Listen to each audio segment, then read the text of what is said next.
नमस्ते। इस वीडियो में हम डिस्ट्रीब्यूटेड ट्रेनिंग के बारे में पढ़ेंगे। More specifically distributed data training के बारे में देखेंगे। मैंने काफ़ी एग्जांपल्स का यूज़ करा है to make it easier for you to understand. So let's get started. अगर आपको काफ़ी बड़े मॉडल पर ट्रेन करना हो जो एक जीपीयू में फिट नहीं हो रहा, या फिर आपका डेटा सेट बहुत ह्यूज है and you can't use a larger batch size because आपका कोडा बोल रहा है आउट ऑफ मेमोरी, तो ऐसे केसेस में हम एक से ज़्यादा जीपीयू हमें यूज़ करना पड़ेगा। ये हम मल्टीपल जीपीयूज़ एक मशीन में या मल्टीपल मशीन्स में भी रख सकते हैं। It depends on your architecture. तो जब हम ट्रेनिंग मल्टीपल जीपीयूज़ या नोड्स पर करते हैं तो उसको हम डिस्ट्रीब्यूटेड ट्रेनिंग बोलते हैं। तो आई गेस आपको डिस्ट्रीब्यूटेड ट्रेनिंग क्या होता है ये समझ आया। ओके।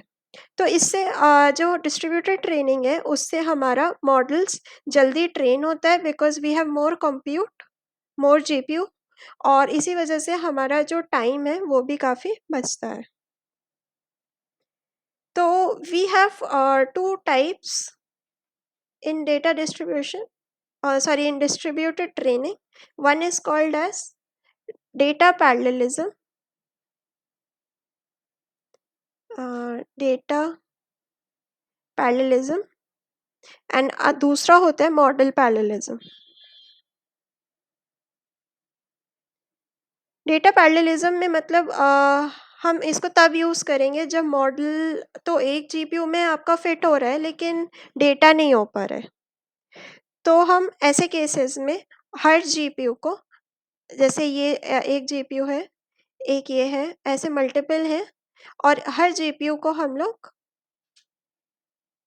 जीपीयू 1, जीपीयू 2 ऐसे,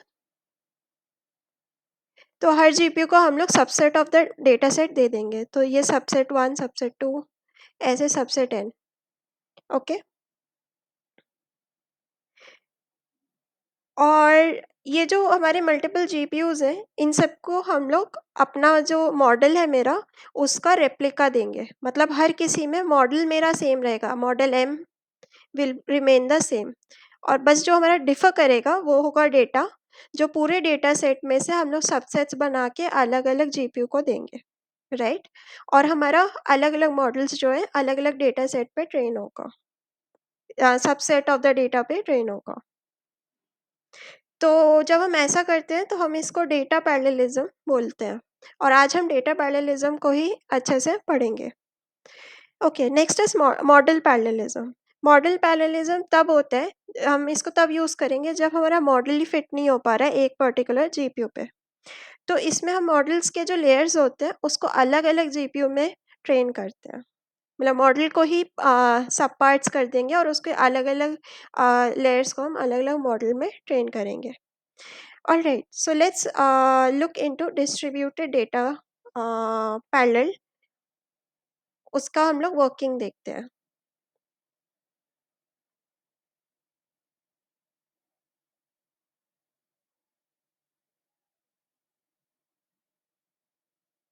डिस्ट्रीब्यूटेड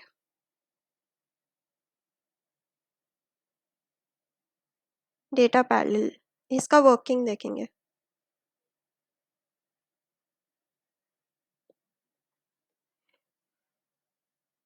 तो पहले क्या करना होता है, my very first step is कि हम मॉडल को, जैसे हमारे पास मल्टीपल जीपीयूज थे ना, इसमें कोई एक पर्टिकुलर हम जीपीयू ले लेंगे, सपोज जीपीयू 1। अब इसमें हम लोग अपना मॉडल को इनिशियलाइज करेंगे, इनिशियलाइज मॉडल वेट्स या पैरामीटर्स को हम इनिशियलाइज करेंगे एक नोड पे, और उसको हम ब्रॉडकास्ट कर देंगे बाकी सारे जीपीयूज को। मतलब ब्रॉडकास्ट मतलब इसके पास जो वेट्स हमने इनिशियलाइज करा वो हम इसको भी दे देंगे, इसके नेक्स्ट वाले जीपीयू को भी, और ये सारे जीपीयूज को साथ हम लोग शेयर कर देंगे। Initialise model weights and broadcast.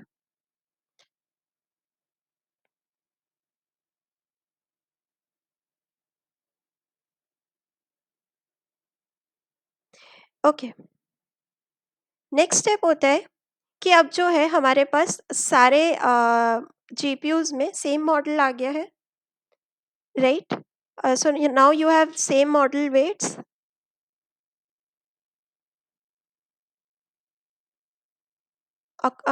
over all your GPUs across nodes या जीपीयूज़ एक ही बात है। और इनमें अभी डिफरेंट क्या है? ये जिस डेटा पे ट्रेन होंगे। तो ये जो मेरा पूरा डेटा सेट था, उसका सबसेट्स हम लोग लेंगे और एक-एक सबसेट हम लोग एक-एक जीपीयू को दे देंगे। ये जीपीयू 1 के पास, ये जीपीयू 2 इस पर ट्रेन कर रहा होगा, 3 इस पे कर रहा होगा, ऐसा। ठीक है? ओके। उसके बाद अब जो हमारा हर मॉडल है वो कुछ स्टेप्स के लिए ट्रेन करेगा।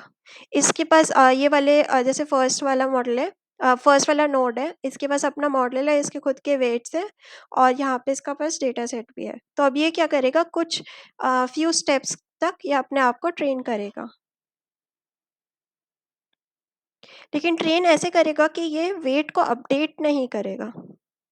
We won't be updating the weights, बस डॉट फॉरवर्ड और डॉट बैकवर्ड करेंगे, राइट? ऑप्टिमाइजर डॉट स्टेप वाला स्टेप हम नहीं करेंगे। ओके। तो ट्रेन विदाउट वेट अपडेशन,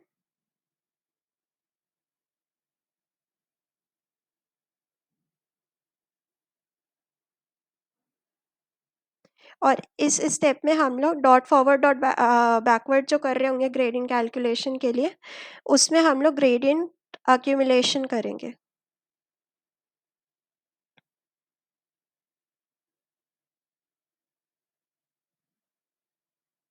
अभी हम लोग इन डिटेल ये पॉइंट्स को देखेंगे। तो बेसिकली क्या है, आप फॉरवर्ड मॉडल में आपने फॉरवर्ड पास करा, फिर जब आप बैकवर्ड पास कर रहे हो तो आपके पास ग्रेडियंट की वैल्यूज़ आ गई है for that particular step, right?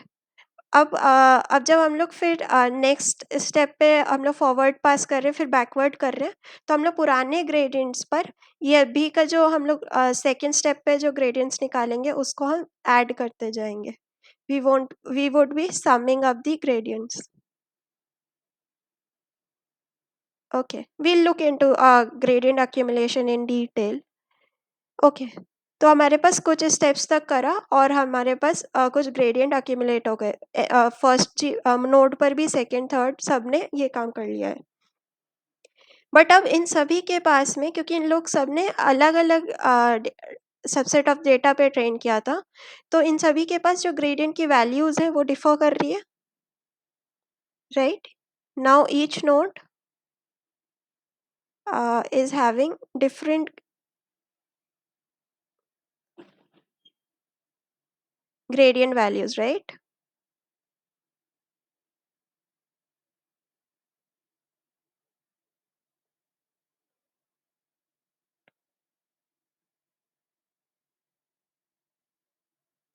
तो ऐसे केस में अब ये जो है, क्योंकि हर नोड के पास अलग अलग ग्रेडियंट के वैल्यूज़ है, तो अब ये क्या करेगा, ये सारे नोड्स जो हैं वो किसी एक पर्टिकुलर नोड को, या फिर इसमें जैसे हम लोग ने नोड 1 चूज़ कर सकते हैं, तो नोड 1 को सब लोग इसी नोड को अपने ग्रेडियंट्स पास कर देंगे कि ये मेरा कैलकुलेशन आया था, ये मेरा कैलकुलेशन आया था।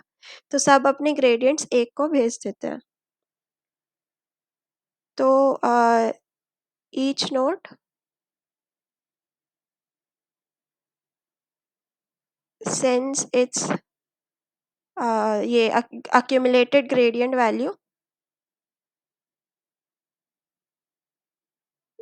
values to one node.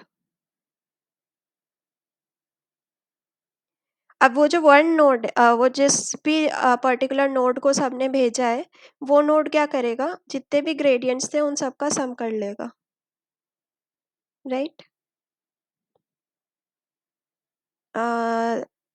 That that node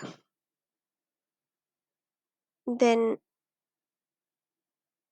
sums up all gradient value, accumulated locally accumulated जो gradient values हैं उनको ऐड करेगा एंड ब्रॉडकास्ट।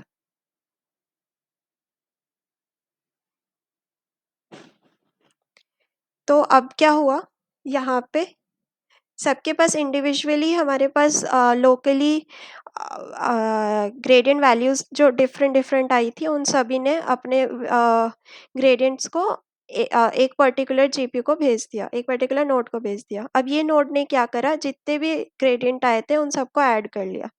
अब वो ऐड करके अब वो वैल्यू उसने सारे जीपीयू को या सारे नोड्स को वापस ब्रॉडकास्ट कर दिया, या वही सेम वैल्यू उसने सबको दे दिया।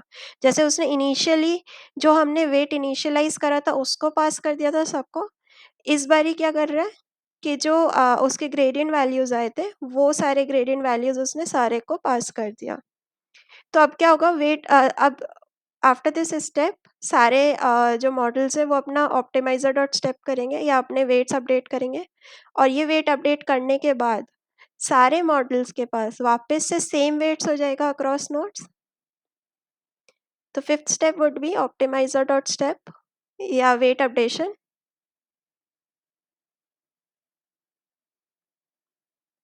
On all nodes individually, right. अब यहाँ पे करने के बाद मेरे पास क्या होगा,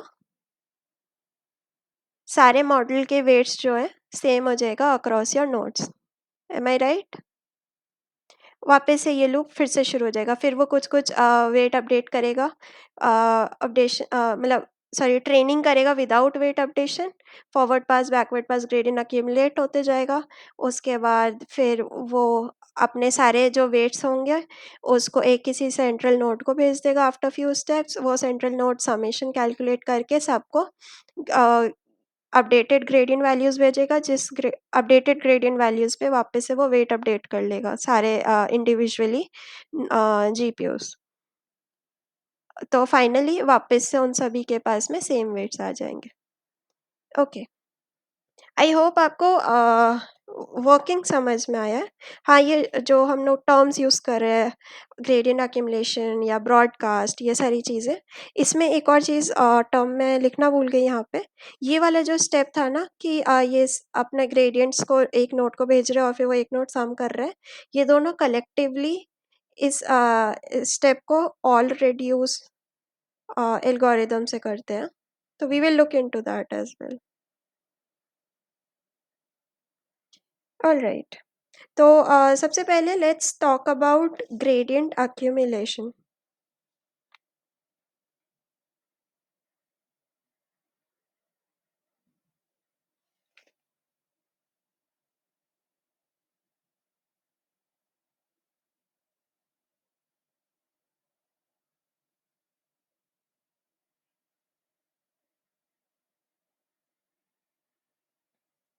तो सपोज मेरे सिस्टम में मेमोरी लिमिटेशन है, ठीक है, और उसमें जो 32 बैच साइज जो है वो मैक्सिमम वो ले सकता है।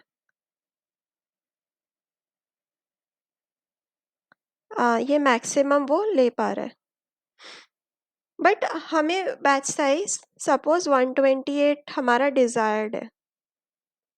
डिज़ायर्ड बैच साइज जो हमें चाहिए इट इज़ 128। ज़्यादा बैच साइज इसलिए भी चाहिए होगा कि हमें मॉडल जो है थोड़ा स्टेबल मॉडल चाहिए, हमारे वेट्स जो है थोड़े स्टेबली अपडेट हो। Okay,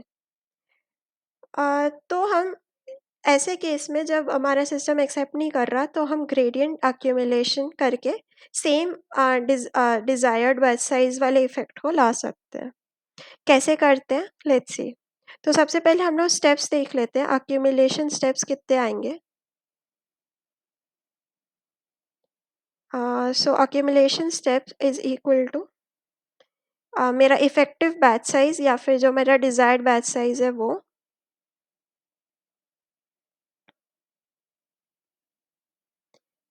divided by your batch size जो वो ले पा रहा है।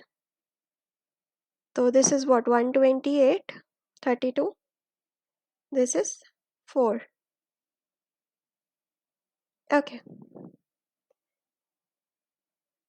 तो इसको थोड़ा कोड के फॉर्म में लिखते हैं तो थोड़ा समझ में बेटर आएगा। तो something like for epoch in range num epochs, तो ये एक-एक epoch पे हम चलेंगे। इसमें सबसे पहले हम लोग का अभी तक जो ग्रेडियंट अगर कोई बचा हुआ है तो उसको सब 0 कर देंगे।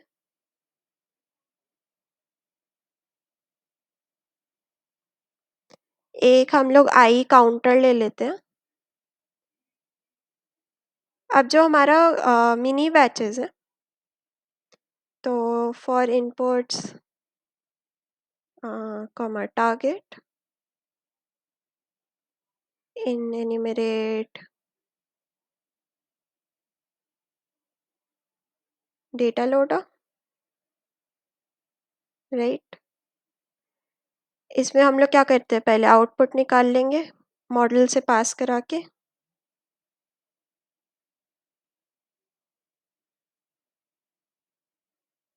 और आउटपुट निकालने के बाद क्या हम लॉस कैलकुलेट करेंगे, क्राइटेरियन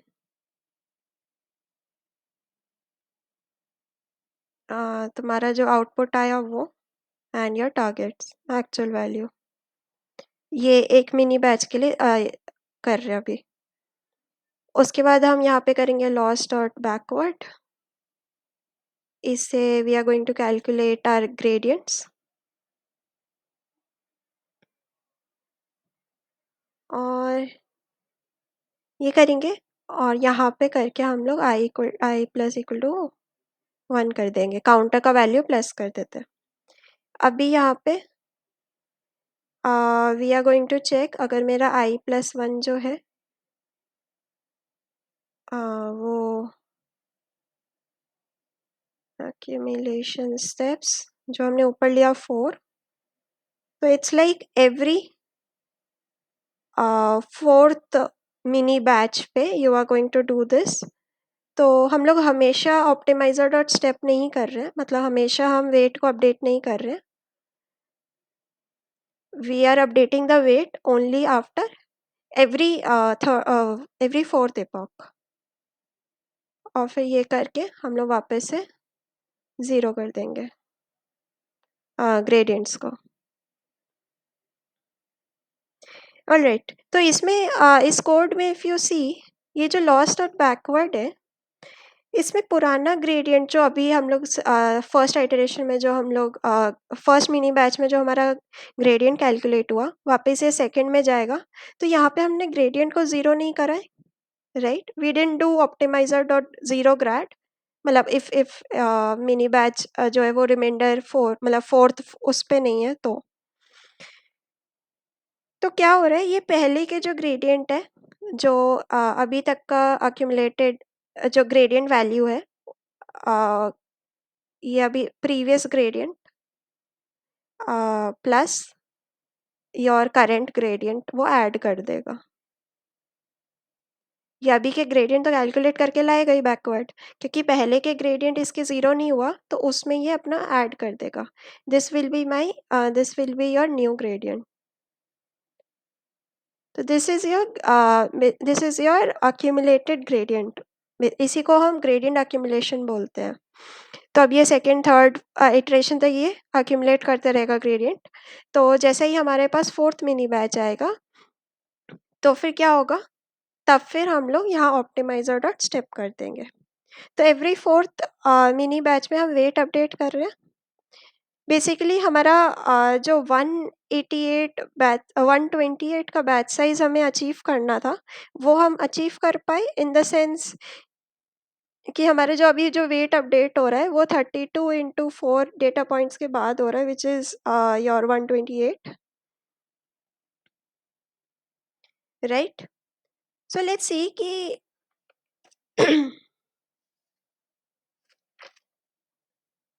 लेट्स सी कि ये अप्रोच जो 128 बैच साइज है उससे ज़्यादा ये मेमोरी एफिशिएंट क्यों है।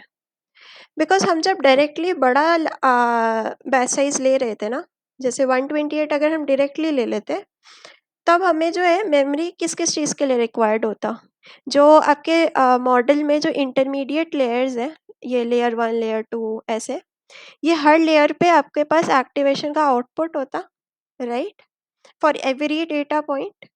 तो क्या होता, हमें मेमोरी रिक्वायर्ड होती for storing your intermediate activations and your gradients. Gradient की वैल्यू भी हमें चाहिए होती for 128 data points, right? But अभी जब हम ग्रेडियंट एक्यूमुलेशन कर रहे हैं, तो हमें क्या मेमोरी, कितनी मेमोरी किसके लिए चाहिए? We need memory for storing intermediate activation values for only 32 data points, right? बस हम जो ग्रेडियंट एक्यूमुलेट कर रहे हैं वो हमारे across all 4 batch mini batches होगा, which is like 128 data points के लिए होगा। ओके, तो ऐसे हमारा मेमोरी यूसेज कम हो रहा है। इसी कोड में अगर हमारे पास मल्टीपल जीपीयूज़ होता है या फिर मल्टीपल नोड्स होते, तो हमारा जो ये लॉस्ट और बैकवर्ड वाला यहाँ पे स्टेप है, दिस वन, यही रिस्पॉन्सिबल होता हमारा लोकल ग्रेडियंट्स कैलकुलेट करने के लिए। लोकल मतलब ये जीपीयू जो है, ये जी1, इसमें ग्रेडियंट कैलकुलेट करने के लिए रिस्पॉन्सिबल है। प्लस ये ऑल रिड्यूस जो एल्गोरिदम हम अभी देखेंगे, ऑल रिड्यूस एल्गोरिदम लगाने के लिए भी यही रिस्पॉन्सिबल है। ओके, एक पॉइंट और देख लेते हैं। तो इसमें जैसे हम हर मिनी बैच पर, लाइक ये यहाँ पे जो है, ये हम हर मिनी बैच पे आ, वो क्या करेगा, अगर हमारे पास मल्टीपल नोड्स हैं या मल्टीपल जीपीयूज हैं, तो हर मिनी बैच पर वो हमारा एक तो लोकल ग्रेडियंट कैलकुलेट करेगा, लेकिन प्लस वो ऑलरेडी उस एल्गोरिदम लगा के वेट्स का सिंकिंग भी करेगा। मतलब बाकी नोड्स में क्या वैल्यूज है, वो हमने अभी ऊपर यहाँ पे देखा था ना, ये वाला स्टेप, ये वाला था कि सबके ग्रेडियंट्स डिफरेंट होते हैं, तो फिर वो पहले अपना ग्रेडियंट वैल्यू सब एक नोड को भेजता है, फिर वो एक नोड जो है सम करके वापस आपके ग्रेडियंट वैल्यूज को, अपडेटेड ग्रेडियंट वैल्यूज हर नोड पे आ जाते हैं।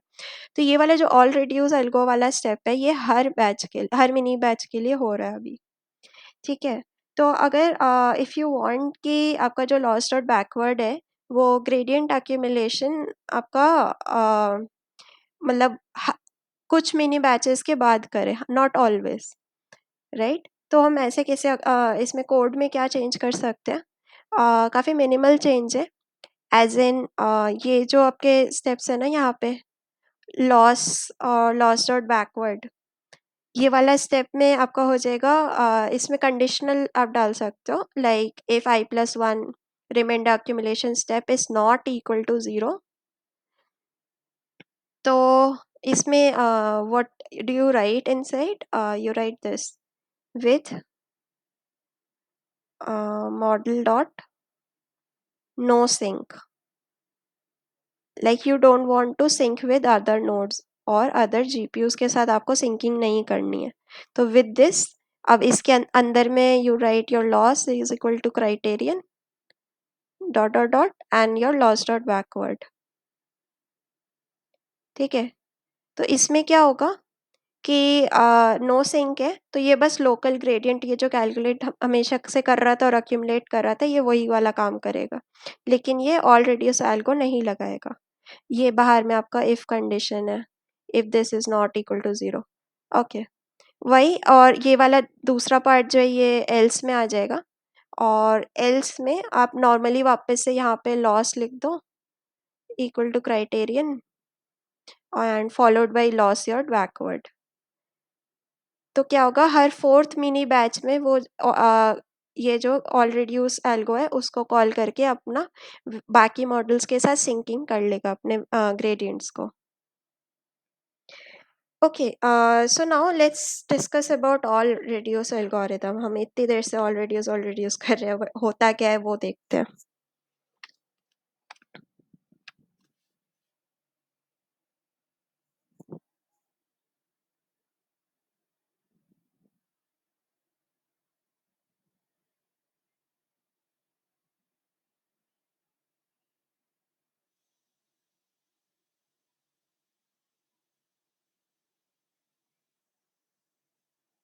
Okay.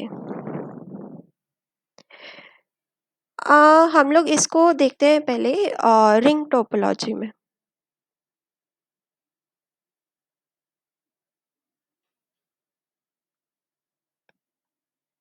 Ring topology as in ये आपके पास जो जीपीयूज़ हैं वो कुछ ऐसे कनेक्टेड है, GPU A, GPU B, suppose you have got 4 GPUs और ये जीपीयू डी और ये वापस से जीपीयू ए से कनेक्टेड है, ठीक है? ओके। तो हमारे पास ऑल रिड्यूस एल्गोरिदम में 2 स्टेप्स होते हैं। So let's see the first step. First step is all to one reduce.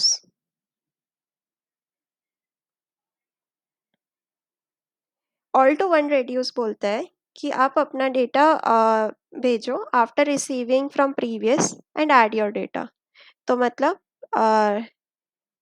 Take data या ग्रेडियंट वैल्यू जैसे हम ऊपर देख रहे थे, तो वो वैल्यू आप लो, data from previous node, then add yours, अपने ग्रेडियंट में ऐड करो and then pass it to next node.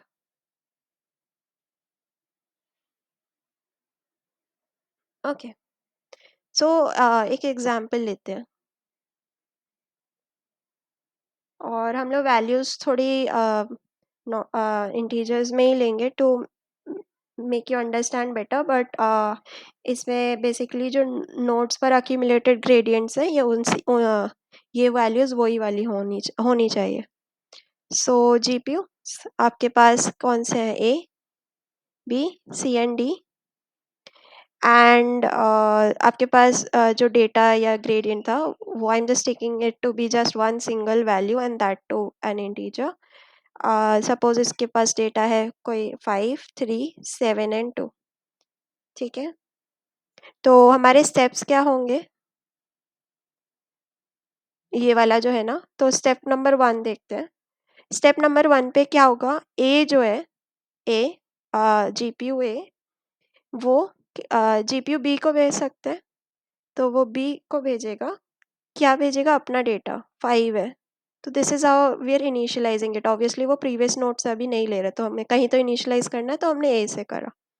Okay, let's move to the next step. Next step में क्या होगा, डी जीपीयू जो है वो सी को भेजेगा, क्या भेजेगा, 5 तो भेजेगा ही, प्लस वो अपना ऐड कर देगा 3, मतलब 8 भेजेगा सी को। नाउ सी क्या करेगा, जो उसको मिला पहले, बी से मिला 5 प्लस 3 8 मिला, उसमें वो अपने आप को ऐड करेगा, 7 ऐड करेगा और वो इन्फॉर्मेशन वो डी को भेज देगा। फिर डी क्या करेगा, डी के पास अभी तक जो आई इन्फॉर्मेशन 5 प्लस 3 प्लस 7 प्लस अपना ऐड करेगा और वो ए को भेज देगा, राइट? तो at the end of all this, A के पास has all the information, from all nodes. Okay. तो हम जैसे ऊपर में बोल रहे थे ना कि इंडिविजुअली मॉडल्स अपना ग्रेडियंट्स कैलकुलेट कर रहे थे, उसके बाद फिर सारे जो मॉडल्स है, या सॉरी मॉडल्स नहीं, सारे जो जीपीयूज है वो अपना जो मॉडल्स के जो ग्रेडियंट वैल्यूज है वो सारे एक पर्टिकुलर नोड को भेज रहे हैं। तो वो एक पर्टिकुलर नोड यहाँ पर ए है, वो सभी ए को अपना इंफॉर्मेशन भेज दिया है, अपने ग्रेडियंट वैल्यूज भेज दिया है। फिर अब ए ने एक समेशन कैलकुलेट कर लिया, ठीक है? अब क्या करना है हमें, नेक्स्ट स्टेप देखते हैं।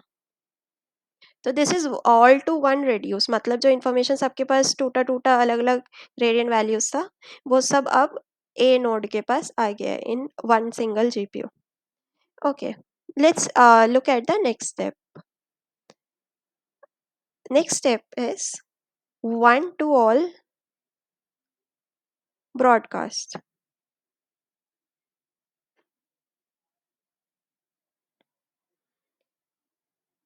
अब क्योंकि ए के पास सारा डेटा है, तो वो अब उसने वो क्या कर रहा था अभी, जीपीयू को पास सब अपने भेज रहे थे, अब वो समेशन कैलकुलेट करके ब्रॉडकास्ट कर रहा था। ब्रॉडकास्ट मतलब वो अब सम कैलकुलेट करके सारे नोड्स को वापस समेशन भेज रहा था, अपडेटेड ग्रेडियंट वैल्यूज भेज रहा था। तो ये वाले स्टेप में ए अब क्या करेगा, A wants to send its data, sorry, its data to all nodes. Okay, तो लेट्स सी कि ये कैसे करेगा। तो अगेन जो हमारे पास ऊपर के जीपीयूज हैं, A B C and D. A के पास अभी 17 उसके पास इंफॉर्मेशन है विच इज दिस एडिशन, और बाकी पास क्या है डज नॉट मैटर। तो अभी हम स्टेप्स देखते हैं। फर्स्ट स्टेप में क्या होगा, ए जो है वो अपना इंफॉर्मेशन बी को देगा कि 17 है अपडेटेड ग्रेडियंट की वैल्यू। फिर बी क्या है, बी सी को देगा। फिर सी जो है वो डी को देगा। तो एट द एंड क्या हुआ, ए ने जो है सारा इंफॉर्मेशन बाकी सारे नोड्स को ब्रॉडकास्ट कर दिया, या बाकी सारे नोड्स को अपना इंफॉर्मेशन या अपडेटेड जो ग्रेडियंट वैल्यूज है वो दे दिया। ठीक है, बट इन दोनों में हमारा टाइम कॉम्प्लेक्सिटी क्या है, ये वाला जो किया हमने और नीचे स्टेप किया, इसमें हमारा टाइम कॉम्प्लेक्सिटी क्या है। इस केस में है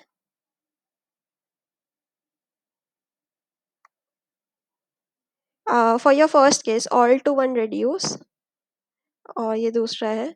इन दोनों ही केसेस में नंबर ऑफ जीपीयूज के बराबर ही हमारे पास टाइम लग रहा था, तो this is order of N time complexity, this is also order of N time complexity, right.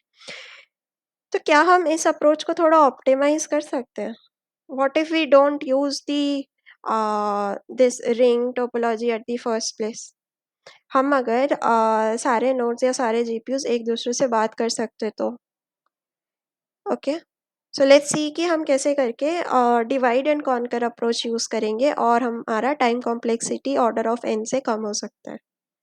So next we are talking about is divide and conquer approach.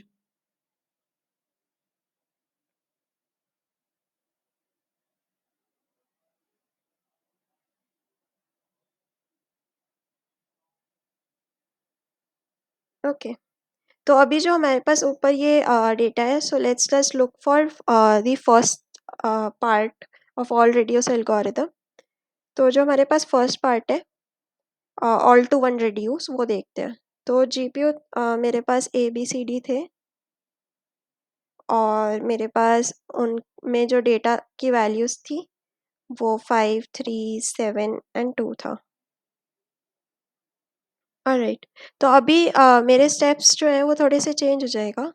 तो first step में क्या होगा, डी जो है वो अपना इंफॉर्मेशन बी को देगा, और जो सी है वो अपना सॉरी, जो डी है वो अपना इंफॉर्मेशन सी को देगा और बी जो है वो ए को देगा, something like this and this. तो डी जो है अपना वैल्यू क्या है उसके पास 2, वो सी को दे देगा। And at the same time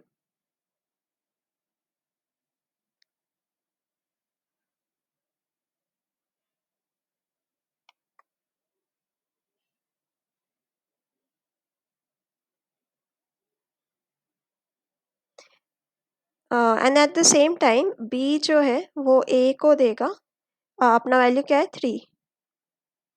okay, next step पे क्या होगा, अब सी के पास वैल्यू है, सी के पास क्या वैल्यू है, एक तो 2 है जो उसने डी से लिया, और उसके पास खुद की क्या वैल्यू थी 7। ये इंफॉर्मेशन ये जो है ए को दे देगा। तो फाइनली ए के पास क्या क्या हुआ है, ए के पास बी से आया था यहाँ पे 3, यहाँ से इसके पास 2 आया, 7 आया, और इसका खुद का 5 था। तो अब फाइनली क्या हुआ, 2 ही स्टेप के बाद आपके पास ए के पास सारा डेटा है, राइट। तो ये वाला जो अप्रोच है this is of order log N. तो अगर ये लॉग-इन आपको दिख नहीं रहा है, just that must be because कि हमने बस 4 ही जीपीयूज़ लिया। So let's take a bigger number of GPUs, okay, and let's सी।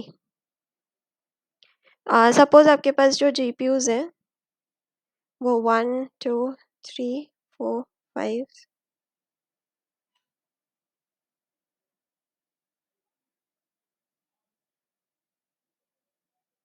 इतने सारे जीपीयूज़ हैं, ठीक है, 16। तो हमारा फर्स्ट स्टेप में क्या होगा? हर कोई अपने नेबर को दे देगा। इसने इसको अपनी इन्फॉर्मेशन दे दी, इसने अपनी दे दी, ऐसे करके। ओके, नेक्स्ट स्टेप में क्या होगा? अब मेरे पास क्यूमुलेटिव वैल्यू जो 15 और 16 की है वो 15 नोड में है, 13 और 14 की 13 में है, ऐसा? और सभी में ऐसा है बाकी में? तो अब जो 15 है वो 13 को अपना इन्फॉर्मेशन दे देगा, अपना मतलब 15 16 मिला के, और 11 जो है वो 9 को, 7 5 को, और 3 जो है 1 को दे देगा।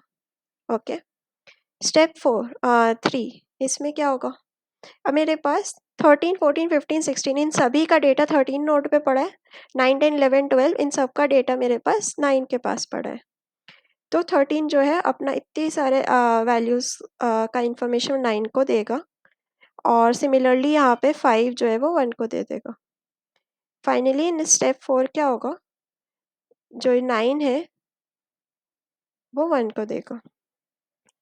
तो at the end of step 4 1 के पास सारे वैल्यूज़ हैं, सारे डेटा है, राइट? सो इसमें कितने जीपीयूज़ थे? 16। स्टेप्स कितने लगे? 4। What is this? This is order login. I think now it is visible कि ये ऑर्डर लॉगिन क्यों है, नॉट क्यों है, ये ऑर्डर लॉगिन है। Alright, now let's look at the second part of all radios, which is one to all broadcast.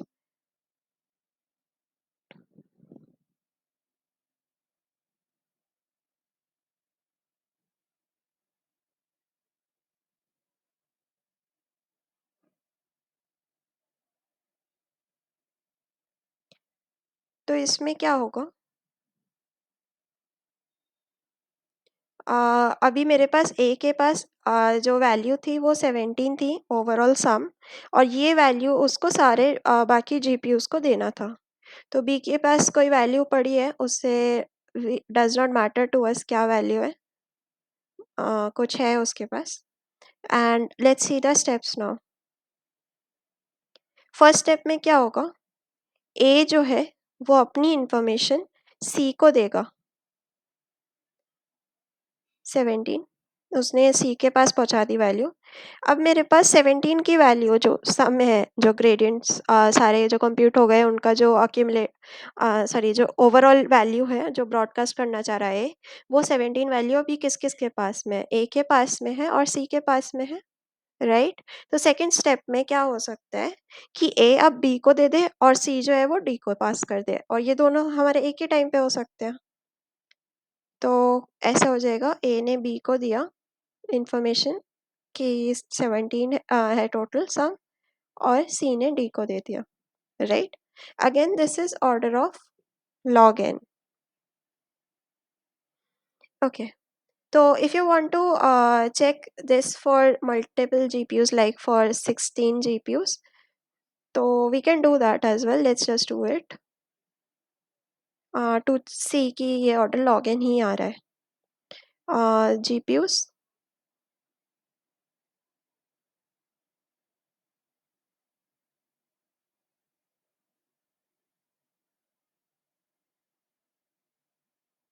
Okay, step 1,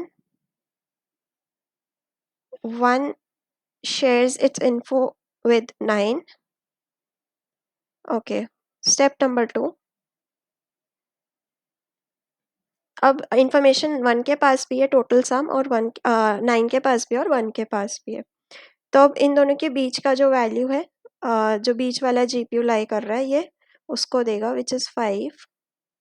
इसने 5 को दिया, और 9 के पास भी था, तो सेम ही स्टेप में 9 ने 13 को दे दिया। स्टेप 3, अब क्या होगा? 1 जो है वापस से बीच में देगा विच इज़ 3 को देगा। 5 जो है वो 7 को दे देगा इन्फॉर्मेशन या टोटल सम। 9 किसको दे सकता है? 11 को दे देगा। एंड फाइनली 13 किसको देगा? 15 को दे देगा। एंड लास्ट स्टेप है मेरा, स्टेप नंबर 4, ये 1 2 को, 3 4 को, 5 6 को, 7 8 को दे रहा है, 9 10 को, 11 sorry 11 gives to 12, then 13 to 14 and 15 to 16. तो at the end of step 4 you can see कि सभी के पास में जो 17 वैल्यू थी वो सबके पास पहुंच चुकी है, राइट? तो हमें 4 ही स्टेप्स लगे फॉर माय 16 जीपीयूज। तो अगेन ये जो है डिवाइड एंड कॉन्कर अप्रोच है, तो उसका जो टाइम कॉम्प्लेक्सिटी है which is order log N, तो इसमें भी उसका ऑर्डर लॉग एन ही टाइम लगा।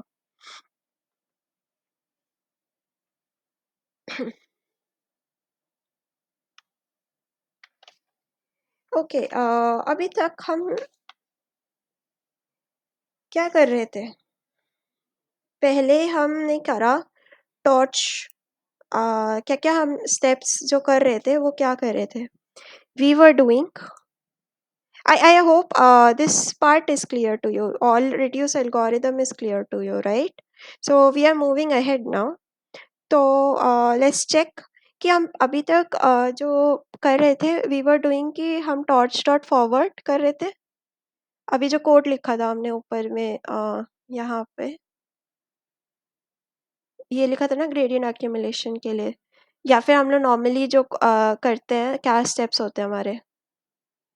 तो हम सबसे पहले टॉर्च डॉट फॉरवर्ड करते हैं,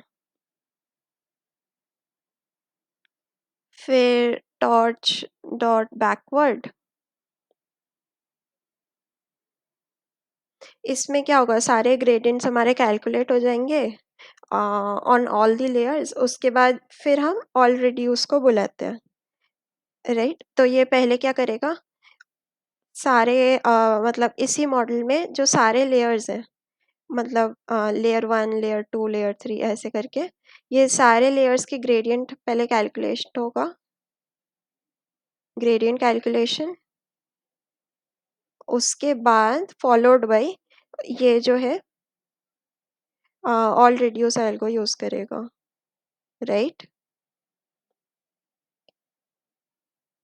बट एक चीज ऑब्जर्व करो कि हम इस चीज को फास्ट भी तो कर सकते हैं। इसको वेट क्यों करना है कि सारे ग्रेडियंट्स कैलकुलेट हो जाए फिर ये ऑल रिड्यूस को कॉल करें? जब ये इनिशियली हमारे पास जो इनिशियल लेयर्स हैं कुछ, अगर हमारे इसका ग्रेडियंट्स हम कैलकुलेट कर चुके हैं, तो why not send this particular set of gradients and pass it to all reduce algo and let it come back with the updated gradient values like from across all your GPUs, right? और उसी time में जब वो बाकी calculate करके आ रहा होगा, ये बाकी के जो ग्रेडियंट वैल्यूज हैं वो भी कैलकुलेट हो रहे होंगे, राइट? तो हम इसमें क्या करते हैं, ये जो मैंने बोला ना कुछ सेट ऑफ लेयर्स ले लो, दिस इज बकेटिंग।